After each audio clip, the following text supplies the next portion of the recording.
What if happiness isn't missing from your life, but hiding in plain sight, just outside your line of vision? Before sunrise, as the city stirs and screens light up bedrooms like lonely beacons, Lucas sits at the edge of his own longing. He scrolls through images of lives that seem brighter, fuller, always just beyond reach. If you've ever wondered why happiness feels so close, yet always out of reach, this story is for you. Today on Daily English Stories, you'll follow Lucas through moments of searching, small discoveries, and an unexpected lesson from a place he almost ignored. By the end, you may see the everyday world around you in a completely new way. So if you're ready to uncover what's been waiting for you all along, stay with us. And if you want more stories that help you find your voice in English, and maybe in life, make sure you subscribe to Daily English Stories and leave a like on this video. Your journey begins right now. In the silent hours before sunrise, the city presses its breath against fogged glass. Beyond the cracked window, neon traces drift across narrow walls, painting pale rivers of color over the clutter of someone's everyday life. Inside, Lucas sits hunched over a chipped desk, his fingers idle on a keyboard, his phone's glow reflected in his tired eyes. There is a hunger beneath his ribs that no breakfast could ease, a restless certainty that somewhere, just out of sight, his life is waiting to begin. From this small apartment, the world expands through a thin, luminous screen. The laughter of friends, the shimmer of distant beaches, towers of glass and steel.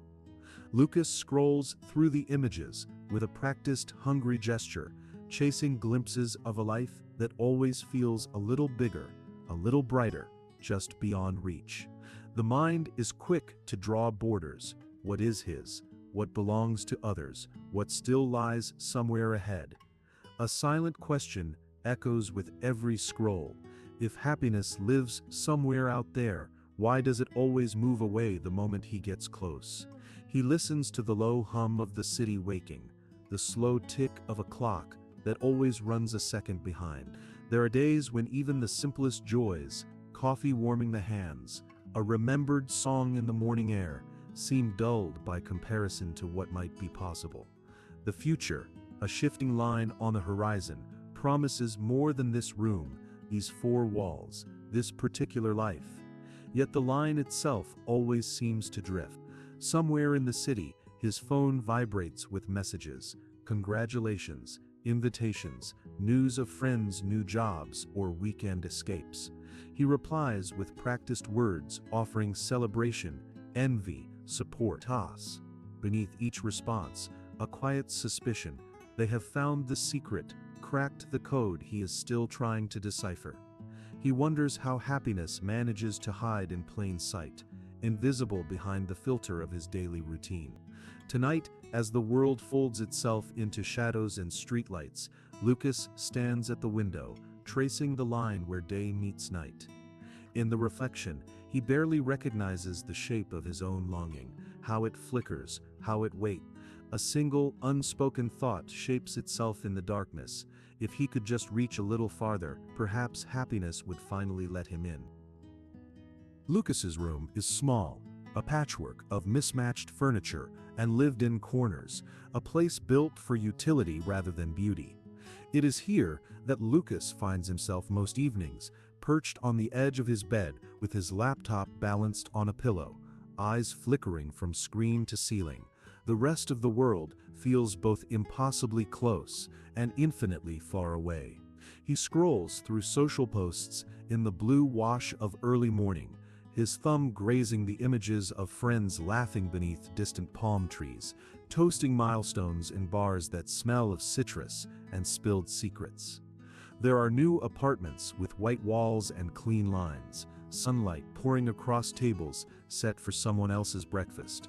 Each photo is a reminder there is a life that could be his, if only he could move a little faster, earn a little more, be a little different. Lucas's own apartment tells a different story. He sits in his cluttered room, the faint scent of old coffee and last week's laundry mingling with the air. His favorite mug sits just out of reach, half filled with yesterday's dreams. He considers making breakfast, eggs the way his grandmother used to, golden and slow, filling the apartment with warmth. Instead, he checks his email, searching for something that might shift the ground beneath him. Promotions, invitations, the elusive promise of more. The ritual repeats, the skipping of meals, the constant chase. Each morning becomes a negotiation with himself, a wager that the sacrifice of now will someday buy him something he cannot quite name. A phone call interrupts the rhythm. The screen flashes with a familiar number, Grandma Clara. For a moment, Lucas hesitates, thumb hovering over the answer icon. The invitation, soft and unhurried, asks nothing more than his presence, an offer of coffee, a promise of conversation. Yet to Lucas, it feels like a detour, a gentle tug away from the path he's convinced leads to happiness. The voice on the line is warm, insistent, anchored in a slower world. Lucas answers, masking his reluctance with practiced cheer. "Hi, Grandma, I'm just really busy today, maybe some other time." Clara's response is patient, a quiet tide that doesn't retreat. "Well, darling, whenever you're ready, I'll be here." Her words hang in the air after the call ends, a gentle presence at the edges of his ambition. The day rolls on, hours stitched together by emails, deadlines, and the constant, gnawing sense that he is falling behind. Each small victory, an answered message, a task completed, dissolves into the endless stretch of what's still left undone. Lucas glances at the window, watching sunlight crawl across stacks of unread books and notebooks filled with plans. The horizon, always just out of reach, glows with the promise of something more. Yet in these moments, a pattern takes shape, the things he skips, the invitations he declines, the life he imagines he will begin once he finally arrives. The chase becomes its own kind of comfort, a familiar ache, a certainty that happiness waits just beyond the edge of what he already knows.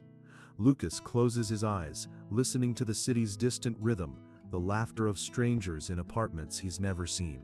He dreams of movement, of crossing some invisible line.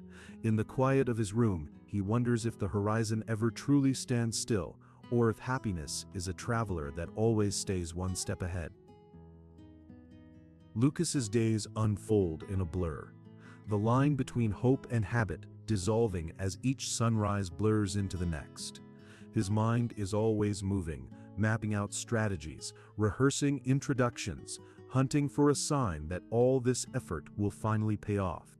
He measures time in checklists and headlines, in the flicker of notifications and the rare spark of recognition. The city's pulse matches the anxious rhythm in his chest, each moment punctuated by the unspoken demand for more.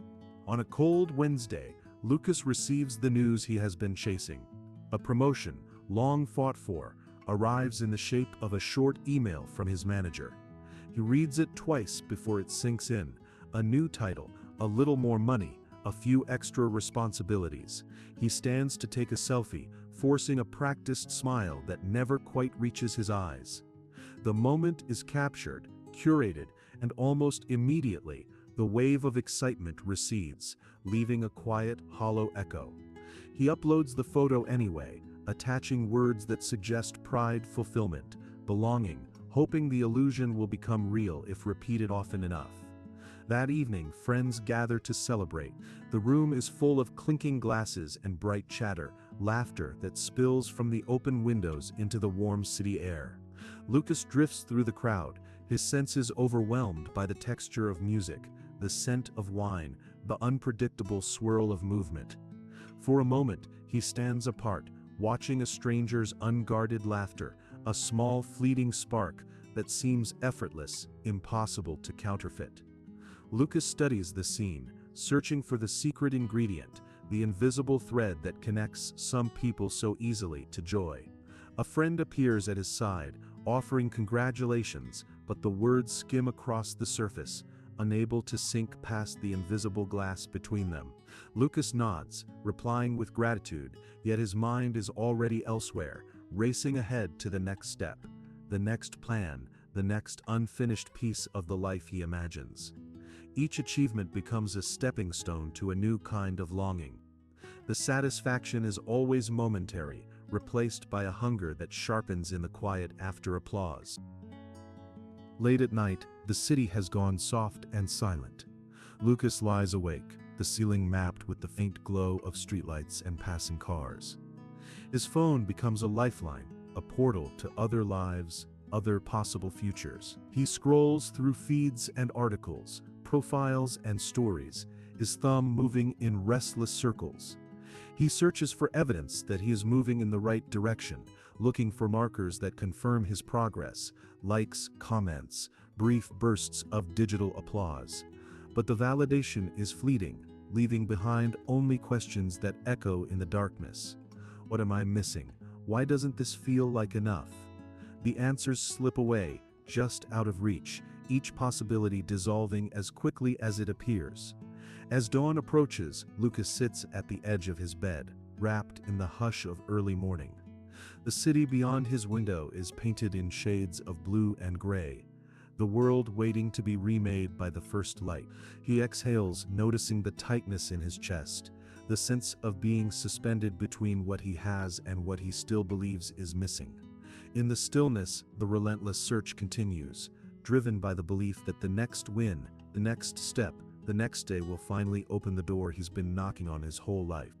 Yet beneath the surface, the truth grows harder to ignore. Each victory is quickly claimed by the horizon, and the emptiness lingers unchanged. When Lucas finally agrees to visit, the air outside is thick with the promise of rain. The city recedes behind him as he rides the tram toward the edge of old neighborhoods, where stories linger in bricks and hedges, and time moves with deliberate care. He arrives at Grandma Clara's door, carrying little but a restless mind and the echo of deadlines. Her building smells faintly of soap and baking bread, a scent that tugs at memory, and a comfort he can't quite name. The door swings open to reveal Clara, small and bright-eyed, wrapped in a cardigan the color of apricots. Her welcome is quiet, a gentle smile and a light touch on his arm, as if inviting him to step out of the wind and into a gentler tempo. Lucas hesitates on the threshold, feeling the weight of his own impatience. He tells himself this visit is a pause, a brief intermission before returning to the chase. Inside, Clara's kitchen is a world apart. Porcelain mugs line the shelves, each carrying its own story. The table is set for two, sunlight gathering in the folds of a faded tablecloth. Clara hums an old melody as she brews coffee, her movements unhurried, attentive to the details, the measured scoop of beans, the gentle pour of water, the ritual of waiting for the aroma to rise. The scent fills the air, grounding Lucas in the present, if only for a moment. He sits at the kitchen table, watching Clara move with the steady grace of someone who trusts the rhythm of her own life. The room is quiet, but not empty. Clara pauses at the window, drawing Lucas's gaze to a sparrow flitting in a patch of sunlight. Look, She says, her voice soft. he always comes when it rains. Lucas barely glances up, his thoughts tangled with work, unfinished tasks, and all the things he should be doing instead. He nods politely, offering a smile that fades as soon as she turns away. Lunch is simple: soup, bread, a handful of grapes glistening in a blue glass bowl. Clara tells a story from her youth, her eyes bright with the memory of a summer long past. She describes a day when she was happiest. No party, no grand achievement, only a picnic in the park, laughter shared with friends, the warmth of sun on her skin. It wasn't special, not really, She says, stirring her soup. but I remember every detail. It was enough. Lucas listens, half present, caught between worlds. He wants to ask her what her secret is, what hidden knowledge she holds that lets her find contentment in the ordinary, but the words catch in his throat, replaced by questions he's not ready to voice. Outside, the rain begins to tap gently against the roof, a soft, steady rhythm that seems to slow the entire day. As the afternoon drifts on, Lucas senses a quiet difference in this place, a kind of stillness he hasn't known in months. Clara moves through her routines, folding napkins, watering plants, laughing at a memory only she can see. The visit is nothing like he expected. There are no revelations, no grand lessons, just a gentle reminder that time can stretch, soften, and become meaningful without effort or ambition. When he leaves, the air smells of rain and lemon, and his mind feels quieter, if only for a little while. Morning finds Lucas lingering at the kitchen table, surrounded by the gentle disorder of Clara's world. Sunlight slips through the lace curtains, casting quiet patterns across polished wood and woven baskets. The air is thick with the scent of coffee and lemon peel. For the first time in weeks, Lucas does not reach for his phone. He watches Clara move, the soft focus of her attention transforming each gesture into something almost sacred. She folds napkins along invisible creases, her fingertips smoothing away the smallest wrinkles. Each movement is deliberate, an act of care that reshapes the fabric of her day. She pauses to inhale the zest of a fresh lemon, closing her eyes and smiling at the memory it stirs. Some childhood orchard, perhaps, or a kitchen far away in time. Lucas notices how she laughs aloud at a joke she doesn't share, her pleasure undiminished by solitude. It is not the performance of happiness, but something woven deep and quiet. Later, he joins her on the porch, sweeping dust and old leaves into tidy piles. There is a peace in the rhythm of their work, an unspoken understanding that neither rushes to finish. Each stroke of the broom becomes a small act of surrender to the moment, to the company, to the shared silence. Lucas feels his thoughts settle, the constant churn of wanting and striving falling away. His mind finds an unfamiliar stillness, a place where the ache of longing loosens its grip. The afternoon rain begins quietly, a gentle drumming on the roof above. Lucas and Clara sit together in companionable silence, the world outside blurred and silver. He listens, not just to the rain, but to the subtle music of being here. The soft click of knitting needles, the slow exhale of breath, the pulse of his own heart easing. It is in this shared quiet that Lucas senses something shifting inside him, a recognition as steady as the rain itself. There is no declaration, no sudden insight. Instead, a truth emerges in the smallest details. Happiness is not a finish line or a destination, but a presence woven into the texture of ordinary things. Lucas feels it in the gentle weight of a hand on his shoulder, in the laughter that needs no audience, in the patience of a day spent with nothing to prove. For a long moment, he allows himself to rest in this space, present, grounded, untouched by comparison or expectation. As evening gathers at the edges of the windows, Lucas realizes he does not want to leave. The world outside, with all its demands and distant promises, feels softer now. Less urgent, less necessary. He glances at Clara, who meets his gaze with quiet understanding. There is no need for words. In the silence, happiness lingers, unbidden, as real and unremarkable as the rain tapping gently on the roof. Lucas walks home beneath a sky rinsed clean by rain, the air bright and sharpened by sunlight. His steps are unhurried, each one an invitation to notice what he had long ignored. The city, so often a backdrop for his restlessness, now reveals itself in splinters of color and sound. A child's laughter ricochets between parked cars. The distant clatter of a cyclist's bell echoes across cobblestones. A single leaf spins, golden and careless, along the gutter. Lucas feels the world pressing close, intimate and immediate, as if the horizon he once chased has folded itself into every detail. He passes a bakery, its windows fogged with the breath of morning. The smell of fresh bread calls up a memory. Grandma Clara's kitchen, the soft shape of comfort wrapped in linen towels. He stands for a moment, watching the baker dust loaves with flour, a ritual as ancient as hunger itself. It is the ordinary made luminous, a reminder that life's quiet magic is not hidden in distant futures, but in the simple miracle of today.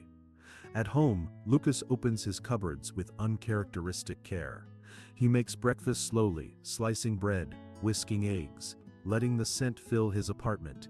He eats at the table, no screens, no hurry. Each bite is a lesson in presence, an echo of Clara's unspoken wisdom. The ordinary is no longer something to escape, but something to enter, fully awake. Light spills across the floor, illuminating familiar objects as if for the first time. Later, as afternoon shadows lengthen, Lucas dials his grandmother's number. The phone rings 3 times before Clara's voice answers, warm and expectant. Lucas shares a small joy, a recipe, a story, a laugh. The conversation drifts, unhurried, anchored by the understanding that happiness is not an event but a series of moments, each one quietly enough. When the call ends, Lucas sits in the quiet, listening to the soft hum of his apartment, the distant song of the city drifting through half-open windows. The hunger that once haunted him has changed, a longing no longer for somewhere else, but for the fullness of here. He looks around, noticing how the evening light leans across the table, painting gold over the clutter, the imperfection, the life that is wholly his. Lucas understands now that happiness is not a prize to be claimed or a finish line to be crossed. It is something small, unguarded, and immediate, alive in the spaces between striving. He gathers these moments, laughter, sunlight, the lingering warmth of a call, and lets them root quietly inside him. The horizon he once chased now lives at his feet, in every ordinary thing, patiently waiting for him to see. If Lucas's journey made you pause and look differently at your own daily life, I invite you to comment. Where have you found small moments of happiness that surprised you? Was it in a quiet morning, a call with someone you love, or maybe just the comfort of something ordinary? Your reflections help make Daily English Stories a true community, so please leave your thoughts below. If you know someone learning English or anyone who might need this gentle reminder, share this story with them. And don't forget to subscribe to Daily English Stories so you never miss a new perspective. Tomorrow's story will take us from the gentle silence of ordinary moments to the bold, starlit journey of a dreamer who refuses to accept limits. What does it take to push past the world's expectations and reach for the impossible? Join us for Lena's story and discover how one person's courage can help others see beyond the boundaries around them. We'll see you in the next video.